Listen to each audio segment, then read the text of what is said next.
Chers lecteurs, bienvenue sur la chaîne Mes Lectures.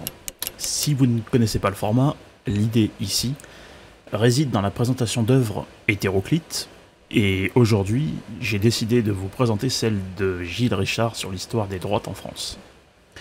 Vous avez le choix entre une longue ou une courte présentation, et l'idée étant de vous laisser un maximum de temps dans votre journée, mais quand même de vous apporter du savoir et de la connaissance. De plus, je vous laisserai consulter le chapitrage de la vidéo pour choisir le passage qui vous convient le plus. Vous êtes bien sur le format une vidéo par jour pendant une semaine, mais cette présentation cette fois-ci en durera 3. Oui, c'est le petit nom que je lui ai donné, une vidéo par jour pendant une semaine. Sachez aussi que j'ai créé un blog avec des résumés synthèses qui sont à votre disposition en lien dans la description de la vidéo, permettant de ne pas avoir besoin d'alimenter YouTube. Voilà. Donc vous n'avez pas besoin de revenir sur YouTube à chaque fois. Peu importe l'heure à laquelle vous m'écouterez, j'espère que mes lectures vous pousseront à lire et à consommer des œuvres pour qu'à votre tour vous puissiez avoir de réels arguments dans vos conversations de tous les jours. Je vous laisse donc avec la petite synthèse et vous souhaite une bonne écoute. Jour 14. Grand 1. C'est la nouvelle défaite des droites, avec leur alliance aux boulangistes, qui persuade le pape Léon XIII d'infléchir l'attitude de l'Église pour la République. Et pour Léon XIII, la République n'était pas une menace selon lui pour les chrétiens, alors que la laïcité républicaine est anti-chrétienne. Mais bon, que voulez-vous? Des monarchistes combattront plus tard la législation républicaine contre les chrétiens catholiques. Grand 2. Le même pape, c'est-à-dire Léon XIII, s'engage avec un journaliste à appeler les Français à s'engager avec la République, sans au départ accepter la législation laïque. Déjà en 1817, Félicité Robert de Lamennais avait prédit que dans un monde déstabilisé par la Révolution, un État laïque ne viendrait plus au secours des chrétiens catholiques. Très intéressant. Grand 3. On y apprend que du militantisme catholique au XIXe siècle avait vu le jour, et la condamnation de l'accumulation des richesses, c'est-à-dire le libéralisme économique, fut proclamée. Peu avant, le Rerum Novarum, une encyclique, c'est-à-dire une lettre, on va dire un peu religieuse, fixa la doctrine de l'Église. Le sujet était « Comment rechristianiser à l'ère industrielle ?» Grand 4. Pour l'auteur, le socialisme de l'époque était vu comme un outil d'extrapolation du social, les désirs et besoins des groupes d'hommes, pour stabiliser les relations entre l'employeur et l'employé. Et pour l'employé, l'objectif était de lui permettre d'obtenir un petit patrimoine. Grand 5. Mais la bourgeoisie affairiste, déçue de cela, retournera le petit peuple avec l'Église pour agir politiquement, dans le but de modifier les rapports de force face aux républicains. Et de ce retournement, les vieux partis de droite n'étaient plus que l'ombre d'eux-mêmes. On verra même des catholiques votés, républicains modérés. Beaucoup de jésuites peuplèrent l'état de cadres catholiques. Je vous conseille d'écouter toute la vidéo, évidemment, car il y a des passages à la fin très intéressants que je ne révèle pas dans ce petit résumé. Maintenant que nous avons vu le petit résumé, je vous laisse découvrir la grande synthèse. Les divisions du monde catholique. L'auteur nous dit que c'est la nouvelle défaite des droites qui, malgré leur alliance avec les boulangistes, acheva de persuader le pape Léon XIII de modifier l'attitude de l'Église vis-à-vis de la République. Gilles Richard, sur le reste du paragraphe de la page 91, nous parle de la sauvegarde du Concordat de 1801, que les opportunistes, par souci du compromis, n'avaient pas remis en cause, ou encore que la France était la digne fille aînée de l'Église et que les 2/3 des missionnaires catholiques y étaient fournis pour l'évangélisation d'outre-mer. Politiquement, c'est la Duplice devenue la Triplice, en 1882, qui incite Léon XIII à faire contrepoids du côté français. On apprend que Léon XIII sonda plusieurs prélats, jusqu'à en trouver un du nom de Monseigneur Charles de Laviguerie. Le reste de la page 91 parle d'une réception faite, et je suppose avec ce fameux Charles de Laviguerie, sur un bateau dans la baie d'Alger, où un discours sur les nations chrétiennes et civilisées sera porté. Il est important de comprendre, en tout cas, c'est comme cela que personnellement je l'ai compris, que la République n'était en soi, pour Léon XIII, pas une menace pour les nations chrétiennes. On y apprend dans cette page 92, dans un grand paragraphe, que l'archevêque de Paris de la fin du XIXe siècle n'y voyait pas d'inconvénient. 2/3 des évêques l'approuveront tout de même. Puis plus tard, dans l'année, des figures monarchistes fondèrent l'Union de la France chrétienne pour mener le combat de tous les honnêtes gens contre la législation républicaine qui empêchait l'Église d'accomplir librement sa mission. Et je suppose que nous ne sommes pas loin de la loi de 1905. C'est bien Léon XIII qui, en s'engageant tout seul avec le journaliste Ernest Judet, allait publier ses propos dans le Petit Journal le 14 février 1892, où il appelait les catholiques français à reconnaître les institutions républicaines, sans pour autant accepter la législation laïque.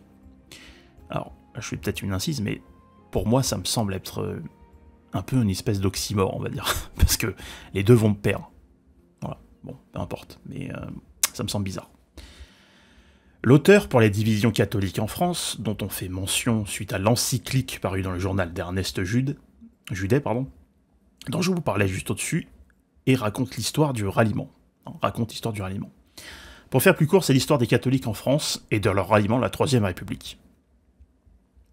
Donc l'auteur nous explique à la fin de la page 92 que l'Église de France ne pouvait s'opposer ouvertement au ralliement, et en se demandant pourquoi il avait choisi de prendre le ralliement qui divisait tant les Français. Un homme du nom de Félicité Robert de Lamennais avait déjà souligné avec force, dans un essai paru en 1817, que dans un monde déstabilisé par la Révolution, les catholiques renonceraient à l'illusoire protection d'un État devenu indifférent, et donc potentiellement athée. Et donc ce qui me choque personnellement, c'est que déjà en 1800, au début du siècle, cet homme nous parlait d'athéisme au final. Est-ce que c'était un visionnaire ou est-ce qu'il l'avait vu ailleurs? Ça pourrait être quand même intéressant de s'intéresser à son œuvre, à sa vie, etc. Voilà, donc je le redis son nom, Félicité Robert de Lamennais. Continuons. Les principes de 1789 furent menacés par un journal se prénommant L'Avenir, dont la devise était, je cite, « Dieu et liberté ». Fin de citation. Il s'agissait alors pour l'époque de militantisme catholique. Le milieu de la page 94 nous parle alors du milieu, désolé pour la répétition, du 19e siècle et des différents acteurs tels que Charles de Montalembert qui mettra sur pied un, je cite, comité électoral pour la défense de la liberté religieuse. Fin de citation. Sur le modèle des ligues britanniques contre les, je cite, Corn Law. 50 années plus tard, nous revenons à ce qu'a fait Léon XIII. Ce qui suit est probablement très important, en date du 1er mai 1891, qui, suivi des manifestations ouvrières pour la journée de 8 heures, l'encyclique Rerum Novarum fixa la doctrine de l'Église. L'objectif, comment rechristianiser le monde des villes en pleine mutation sous l'effet de l'industrialisation. Et oui, parce que c'est à partir de l'exode rural qu'on a fait croire aux gens qu'ils pouvaient devenir des petits capitalistes en puissance. D'ailleurs pour ça qu'aujourd'hui, on n'y voit plus trop le problème au final. Bon, bref. Cette encyclique fut préparée par l'Union de Fribourg, dirigée par Monseigneur Gaspard Mermillod, et quelques industriels connus de l'époque. Le sujet était important et avait déjà été formulé en 1864. Alors, c'est pas l'année de la bière, évidemment, c'est autre chose. Il fallait renouveler la condamnation du libéralisme économique, guidé par le seul souci, je cite, d'accumulation des richesses. Fin de citation. L'auteur ajoute que le socialisme était un remède pire que le mal et que, plutôt que de renverser l'ordre économique capitaliste, il s'agissait donc de moraliser par l'action des catholiques regroupés en syndicats. Encore une fois, cet objectif était de créer l'harmonie entre employeurs et employés, en évitant la spéculation puis en bannissant le désir excessif de richesse dans l'objectif d'acquérir un modeste patrimoine. Sur le papier, ça a l'air plutôt sain comme démarche. Et il faut quand même savoir que la gauche de l'époque, ou du moins les représentants de cette gauche, sortaient quand même les gens des coups de grisou, etc. Ça avait l'air un peu plus vertueux qu'aujourd'hui. La gauche d'aujourd'hui, c'est une droite au final, c'est une espèce de droite d'argent, quoi. Bon, bref. Au final, cet appel à l'engagement social des catholiques, pour bâtir ce que l'alliance du trône et de l'autel avait assuré jusqu'à la Révolution, permettait à la papauté de placer son action sur un plan bien plus large que la simple politique. Le reste du milieu de la page 95 explique la rechristianisation de l'intérieur et la dissolution de l'Union de la France chrétienne. Tout n'était qu'histoire politique, alors on vit une certaine bourgeoisie déçue de la fusion dynastique se tourner vers le peuple pour le ramener sur le chemin de l'Église, mais dans le seul but de modifier le rapport de force avec les républicains. Voilà l'objectif. Mais la page 96, dans son paragraphe du milieu, montre bien que les élections législatives des 20 août et 3 septembre 1893 confirme une nouvelle fois que les vieux partis de droite, monarchistes et bonapartistes, n'étaient plus que l'ombre d'eux-mêmes. On vit même des électeurs catholiques, désemparés par leur aliment, dont plus du double d'entre eux avaient abandonné les partis de droite pour voter en faveur des républicains modérés. Mais le dernier paragraphe de la page 96 commence avec la très grande influence du catholicisme qui restait quand même considérable, avec un renouveau des pèlerinages où éclatait la ferveur de la piété populaire. Alors n'était-ce pas peut-être pour faire oublier justement cette montée vers l'affairisme et voilà, le capitalisme qui s'ouvre aux gens, on va dire, enfin, aux gens qui autrefois n'étaient pas dans cette optique. Bref, la page 97, quasiment dans son entièreté, parle des congrégations des Assomptionnistes avec la fondation de la revue La Croix, ou encore des collèges religieux, dont une bonne soixantaine étaient tenus par des jésuites qui peuplèrent ainsi l'état de cadres catholiques. Alors là, je fais juste une petite pause parce que j'ai pensé à quelque chose par rapport aux jésuites, parce que si vous êtes un petit peu dans les milieux considérés complotistes par les gens qui vous disent l'être, donc généralement les fact-checkers, j'ai souvent entendu dire que les jésuites étaient une menace pour justement les sociétés. Mais je suis quand même en train de me poser des questions, parce qu'il y a la Compagnie de Jésus, créée par Ignace de Loyola, et quand on regarde ce que c'est, on a quand même un peu plus l'impression que c'est, vous savez, une espèce de revanche, pas de revanche, pardon, plutôt une bataille ou une défense de la civilisation chrétienne. Donc on ne serait pas trop sur tendre la joue gauche pour s'en prendre une, mais plutôt tendre l'égide ou le bouclier pour éviter de s'en prendre une, et pour justement éviter d'être amoindri par ce coup. Et donc au final, tenir le front, tenir le fort. Donc je sais pas, ça me paraît peut-être être un faux combat, d'à chaque fois dénoncer, vous savez, ce jésuitisme, etc. Je pense plutôt qu'on est dans... Oui, voilà, un faux combat, je pense. C'est ce que je finis par me dire, au final.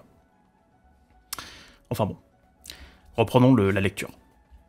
Avec les Assomptionnistes, il y a eu à partir de 1893 deux autres courants antagonistes et difficilement conciliables.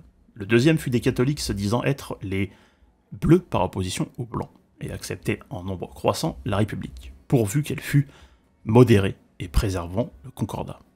Et enfin, le troisième était une sorte de catholicisme social, d'abord porté par d'anciens aristocrates et des patrons légitimistes, puis rejoint par des prêtres démocrates, dont le plus en vue était Jules-Auguste Lemire.